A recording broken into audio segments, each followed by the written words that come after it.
Today, the water cycle. I'm guessing most of you are very familiar with this diagram or want a lot like it. I know that if you're about my age and you went through an American or a British school system, this was pounded into your head from about the age of 8. I'm guessing it's the same with most other countries. I remember quizzes of naming the 4 types of precipitation or filling in the terms all by all of these arrows, right? And really drummed into us. You know, rain falls down, some of it enters the ground and becomes groundwater, some of it runs off immediately as runoff water into lakes and rivers and streams and oceans. The evaporation then happens and density creates clouds once again, and the whole thing happens again, and it's just this constantly moving, beautiful, perfect circle. Okay, fine. That's in a lot of our heads. This chart is from the U.S. Geological Survey. Thank you, USGS.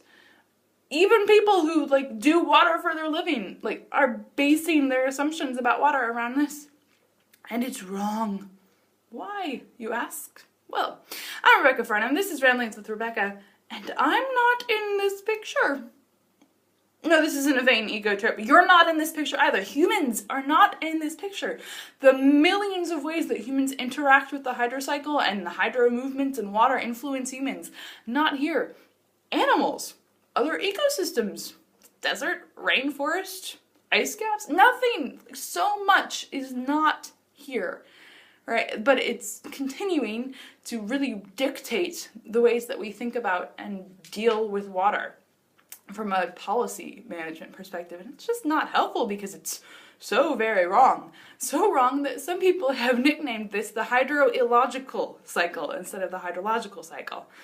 Now, all models are wrong, of course, because they're all incredibly simplified. They have to be. That's why they're models. That's why we can grapple with them in more than a lifetime, right? Because the world is messy. And it makes perfect sense that models are simplified, and that's fine. Many models are very useful, even though they are wrong.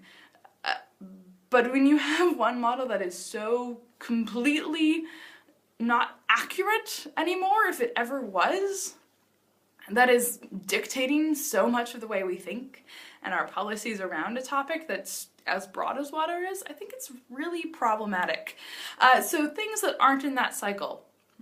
Humans, right? Okay, so desalination, urban pipe systems, wastewater treatment. Okay, you say those are fairly new. Maybe the classic hydrocycle was created before those were really popular. Okay, fine. Irrigation, which has been happening for eons, not there. Humans and animals drinking water, not there. The ways that we ship water around the world in the virtual water flows that we talked about with food and manufactured goods, not there. Bottled water, not there. Pumping up from groundwater aquifers, not there. Spiritual uses of water through baptism and purification systems, not there. So much of the way water flows is just completely neglected by that model, and it's really flawed and really problematic because it's just completely in our brain. So those of you who are on Facebook and friends with me have been getting teased for quite a while that I'm working on this hydrosocial cycle lit review, and some of you have been like, what on earth is the hydrosocial cycle? Well, it's trying to build humans into the classic hydrocycle and figure out a way that we can stop indoctrinating ourselves with the concept that humans somehow aren't there and aren't influencing water and aren't influenced by water, right? It's very much a relationship and a dialectic, right? There's a lot of back and forth between humans and water, just as there is between humans and every other aspect of the environment. So I'm working on a project at UEA and with several water people around the world on trying to create some kind of simple graphic around the hydrocycle that can really get through the fact that humans are here and that's okay, and we need to think about it if we're really going to do good policy. We need to understand the fact that water is influenced by political borders and money, and water does not just flow downhill with gravity. Oftentimes water flows uphill to money, right? You can see this all the time if you're in a slum.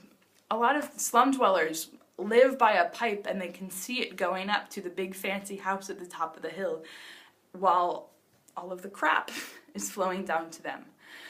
So hugely problematic, huge processes that we need to start getting our heads around and hopefully stop indoctrinating our kids in the fact that here's water and you're not there.